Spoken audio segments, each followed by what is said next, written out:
I'm going to show you how to edit this cool clone path effect in Adobe After Effects and Photoshop. Hey, what's going on? My name is Sarellas. I'm a videographer and editor from Toronto, Canada. I specialize in sports videography. And like I said, we're going to teach you how to do that cool clone path effect that I just showed you in Adobe After Effects. I've been doing a lot of these type of effects on my Instagram recently for my work with the Canadian Football League. And I'm going to use a brand new clip today and take you through the full process of creating this effect from start to finish.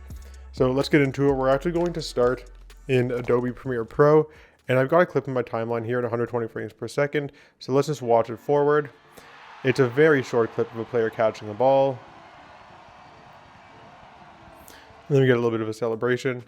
And I just want to show you how to add a few clones at the start here while he's catching the ball. And then obviously you can elevate this effect to be as complex and as long as you want, but I want to show you the principles of how to do it with a few clones, and then you can repeat those principles over and over again. So let's first slow one part down, and I'm going to slow down the part we want to use the clones on. So we're going to make clones right here, and the last clone will be the frame where he catches the ball.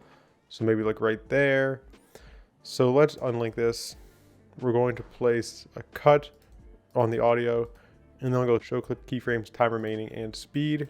Drag this out and slow to 20%. And then where we place our cut in the audio, let's click Command R and put that to 20% as well. Highlight the audio, Command Shift and D. And then let's drag this transition out so that we go from the slower audio to faster audio seamlessly. And I've already done a little bit of a color grade on this. If you want to see my full color grading process, I did a tutorial on that recently, which you can go check out up here, but this isn't a color grading video. So I'm just going to apply the color grade to this just so we can see it. And then let's click X to select what we have here, Command M, and we're going to export this to bring it into After Effects. And the reason I'm not using dynamic link is because we've done some time changes to this, and I want to make sure that we have a clip that doesn't have any time interpolation. That way we don't have problems when we're tracking this clip later. So let's export QuickTime, click match source. You can see I'm exporting 3840 by 2160, which is 4K and 23.976 frames per second. We'll change our depth to 16 BPC, use maximum render quality and render maximum depth are checked. And then we're going to apply our QT gamma compensation LUT. And this QT gamma compensation LUT is just to make sure that your colors in Premiere Pro, when you export, look the way they actually looked in your editor. So if you don't have that QT gamma compensation LUT, I'll link it down in the description for you. And then we're going to export this, and I will see you in After Effects. All right, so here we are in After Effects. We have our clip all loaded up here, and we're going to go through now and actually pick the frames where we want to have the clones. So ideally you want frames here that don't have too much motion blur so you can get a proper cutout, but let's just go through and see where we want to start. It's easier to make these clones if you don't have anyone over top of your subject. Like if I'm going here, then I have to fill this part of his shoulder pad in later, and I need to fill in this part of his jersey because it's being covered, but here I just have all that information. So maybe let's go 24 frames so we get one clone every second. 20, 1, 2, 3, 4. Let's see if I can space these out more evenly. 20, 1, 2, 3, 4. Now I can go 20, 1, 2, 3, 4. Perfect. That actually spaces out perfectly. So let's get rid of this one right here. So now we have our 4 markers where our 4 clones are going to be. So let's go to Composition, Save Frame As, and Photoshop Layers.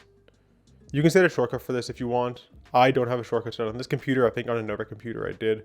But anyways, we're going to save these into a folder called PSD. So you can see that this first frame happens at 0 seconds and 20 frames. So we're going to call this 00S 20F and save it. Then we'll go to our next marker and we'll do the same thing.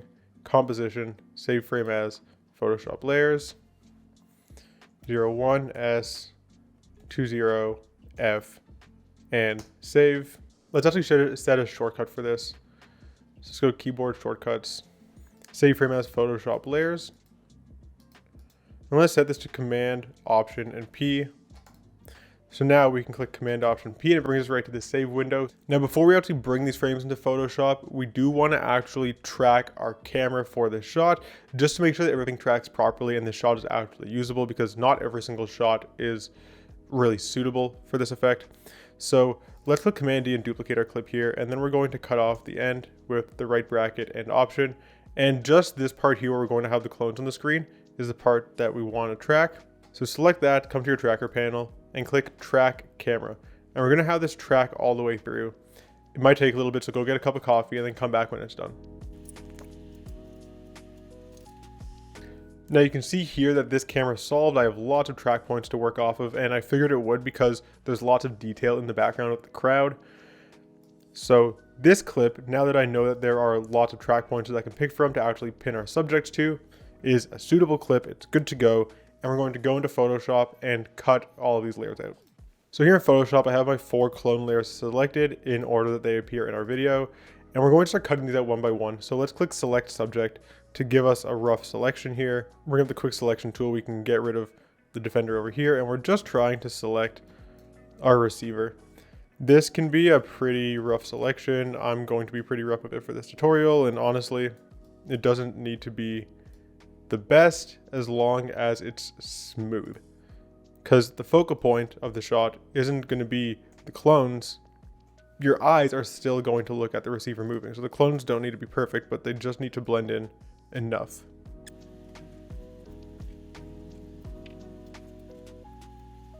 Alright, so I've got a pretty rough selection made here. Let's click to create a mask. And here's a guy, obviously not a great selection. And then we're going to click Select and Mask right up here. And we're going to set our radius to 1. Let's set our smoothing to 2. Probably favor this by 1 pixel since it's a bit of a rough mask. Contrast can be 1%, and we'll shift the edge inwards by 1%, so -1. And we'll output that to a new layer. Let's click OK. And now we have our selection here. I am going to take my eraser and smooth this out a little because it was a bit of a hard selection. In the future, actually, I think for the rest of these clones, I am going to do this with the pen tool just because this specific shot, there was very little contrast between the background and the player, and it's creating kind of a bad selection here. But trust me, even though this looks bad in Photoshop, this is still going to work in After Effects.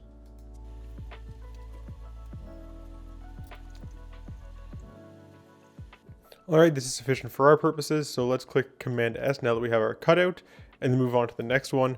Once you do all of these cutouts, we're going to go back into After Effects, so I will see you there. Now we have all of our Photoshop cutouts done, so let's get back into After Effects and create a folder called PSD, and then we're going to drag in all of our Photoshop files. We have our Photoshop files here. We can go to our effects controls, click on our 3D camera tracker that we made previously. Let's click J to go back to our first marker, and now we're going to find one of these targets that looks like it's facing us. So like something like this is bad. But let's go with something like this. This looks like a really good track point. So let's right click and select Create Solid and Camera.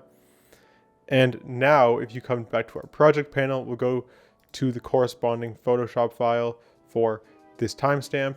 And we're going to hold Option and drag it onto our solid. And then the solid is going to be replaced by the Photoshop file.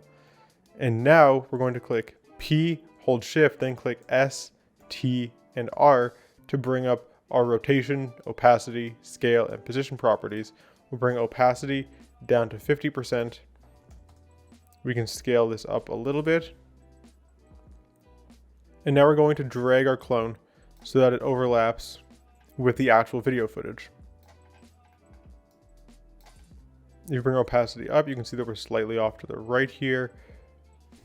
It may be a matter of rotating this a little bit to make it a bit wider, so maybe something like that, and we can scale up a little. And the most important thing here, if you can't line it up perfectly, is to line up the face, because when you're looking at someone, you're usually looking at their face first. If the lower body is a little off, nobody's going to notice, but if the face doesn't connect with the face of your still clone as your player is running on its path, it's going to be noticeable and kind of ruin the effect. So you can see here, as we bring the opacity up, the clone is about in the right spot. It might be a little bit too big. Maybe we bring it back down a little bit. That's pretty close. So let's put that opacity at 100. And now we're going to cut this clone right at this marker. So let's go back a frame and then hold Option and click the right bracket. And that's going to cut it right there. And now as this player runs, he runs into his clone. And then the clone continues to move forward. or at least that's what it looks like. Really, the clone is disappearing and the player is continuing to run. So we'll go to our next marker here. We're going to again go to Effects Controls, click on our 3D camera tracker, and find a target that looks like it's looking right at us. That one's perfect. And this time we already have a camera, so we're just going to click Create Solid. And just like we did last time, we're going to drag our Photoshop file on, but we can already see that this square isn't perfectly looking at us. So let's actually rotate it ahead of time to make sure that the square is looking right at our camera. There we go. We have this blue marker looking pretty much right at us. This looks pretty even. Maybe you can use a rotation 1 degree clockwise. There we go. That's pretty good. So now let's go to our project panel. We'll grab our next Photoshop layer, hold Option, drag it on, drop it in. And I will keep the position open on the previous Photoshop layer that we used. And then we'll click on the current Photoshop layer that we're working on. And again, click P, hold Shift, click S, click R, click T to bring all of our properties up. Drop this down to 50%. And we're going to scale up and drop it in. So let's say, for example, this clone here that we're currently working on was overlapping with the clone we did previously. I'll turn the opacity up to 100%. Then we would want this clone that's happening later to come before this clone that's happening earlier. And to do that, you have to adjust this Z value. So you need to make this number smaller so that that clone comes in front. If this Z value is bigger, then in 3D space and After Effects, it's going to register as being behind the clone that came before it, which is not what we want. We want it to be in front. So just something to keep in mind if your shot has clones that overlap. Anyways, we'll go back to our marker and continue positioning this. And this looks pretty good. So again, we're going to place a cut here. Now I've run into a bit of an interesting predicament here, where initially on my first analysis, I didn't realize this, but I had no frames available, or no tracking data available rather, on this frame right here. Now you can see there's a couple track points because I reanalyzed, but the problem with that is that if I'm right clicking now, then it makes me create a new solid and a camera. And you can see if I create another camera on this layer, it messes up all the work that I've done previously. So we're not going to do that. I'm actually going to come back into my project here. We're going to call this P1, and then we'll Command C, Command V to make a new composition we're going to call P2. And now on this P1 clone trail tutorial, we're just going to go to once we hit the third clone. So let's click End to set our endpoint here. And then on our P2, our second one, I'm just going to remove our 3D camera tracker.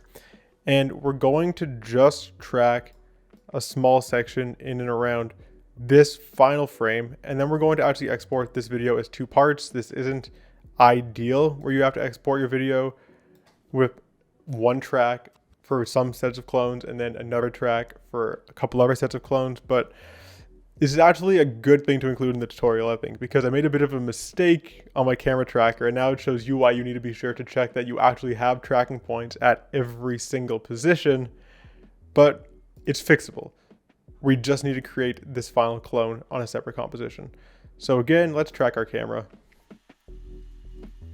And you can see here at this new track, we still have no keyframes that we can actually use at the point we've selected initially. We only have them if we go 2 frames earlier. So we're going to have to do that, which means that we kind of have to redo this whole process where we export another frame at 3 seconds and 18 frames. I'm going to cut this out. We're going to bring it back here and we're going to add our final clone and then wrap this up. All right, so we're back in Photoshop now. Let's go to the frame where we actually have track points. We're going to select one. That's pretty good. Create solid and camera. Now let's select our solid. We're going to turn the square to be facing us. That's pretty good. Option drag our player onto it. Let's bring up our properties again. All right, this is essentially in position now. So let's place our new marker just to show where we've put this new point.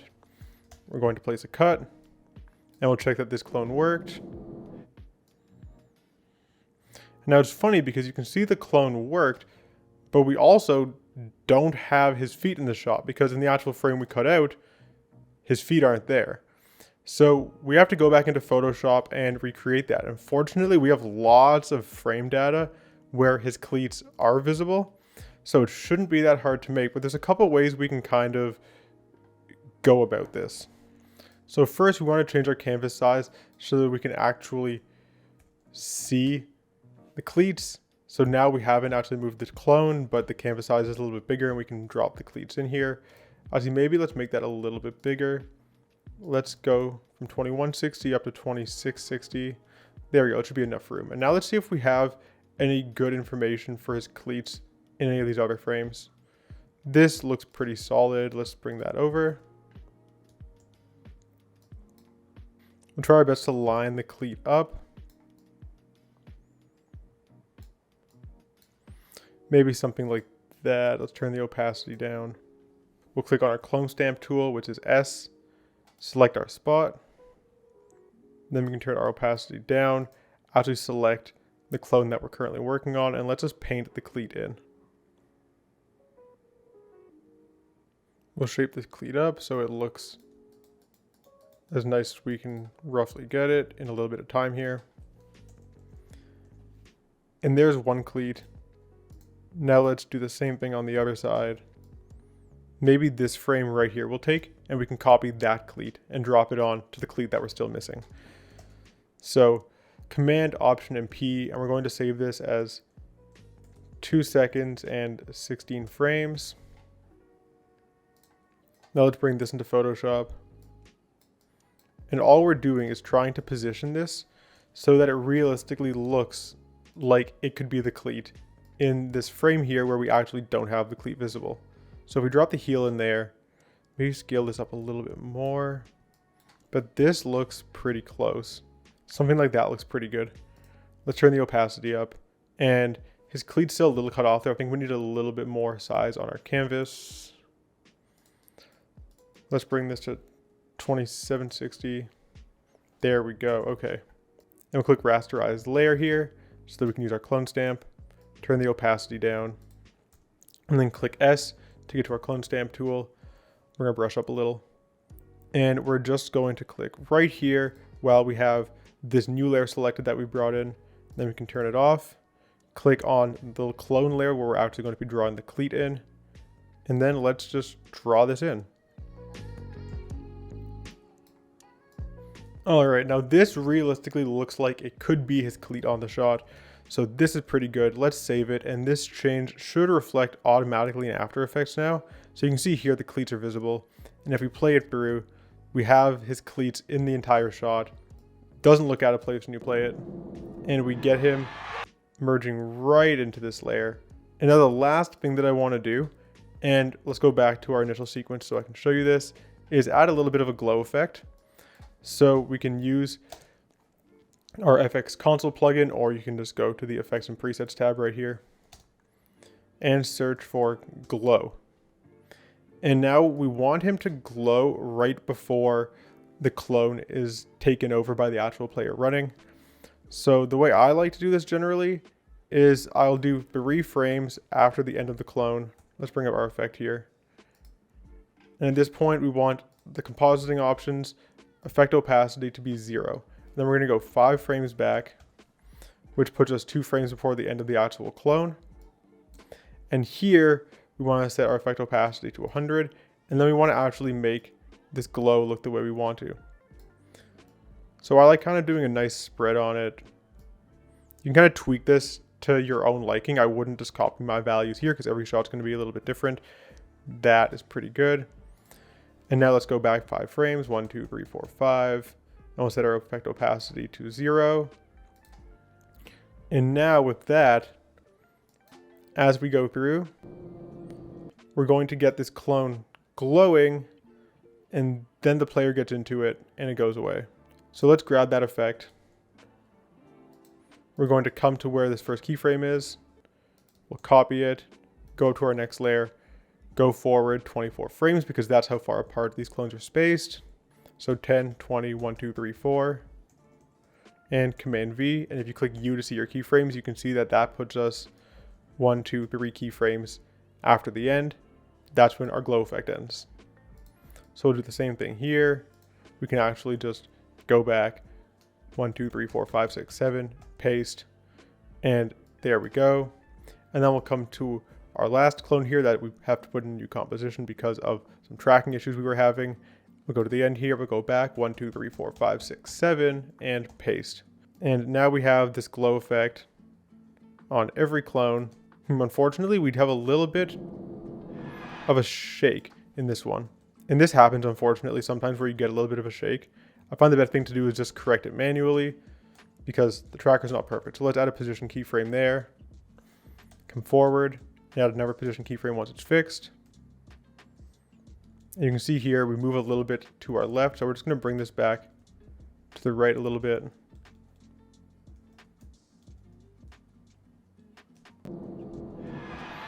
Perfect, so a little position tweak there because of some unfortunate camera tracking results in this shot, but that should be fixed. And with that done, we are now going to, well, first off, where it says unable to solve camera for this frame, let's just cut that off. Don't need it at this point. All of our clones are done. So now we're going to export both of our different compositions and bring them back into Adobe Premiere Pro. So for exporting, we're going to go File, Export, Add to Render Queue. And here we have best settings, lossless. We want to keep this like this. And we're just going to pick where we want to output these two, export them both, put them together in Premiere. So I'll see you there. All right, so here I brought my two renders into Premiere Pro, and you can see that I've assembled it so that I have my first clone effect here, and then I actually have a mask using the crop effect and a bit of adjusting to my scale and position keyframes across these clips. That has me slowly reveal the clone on the second shot here that we had some difficulty with, while not cutting off this shot with the other clones on it, because you can see if I get rid of this crop effect, we just lose that clone. So now I can show the clone from this bottom clip from the first composition we made, the clone from the top, the second composition using this crop effect. The last thing I might do to this is you can add a little bit of a beep or a glitch effect every single time the player goes into one of these shots. So if I just grab this, let's go. This is perfect. Perfect, so I got these glitch effects from a pack on Artlist, which is one of the music subscription services that I subscribe to. And we're just going to drop this little beep in every single time we hit a clone. We can bring the volume down on the entire audio layer by 5 decibels.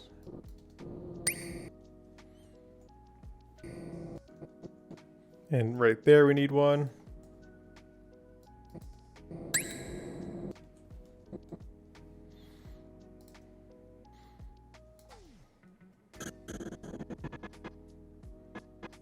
Now we've added our beep and glitch effects underneath every time the player runs through a clone, and with our sound design done, some complex tracking issues resolved, and this edit good to go, here's the final result.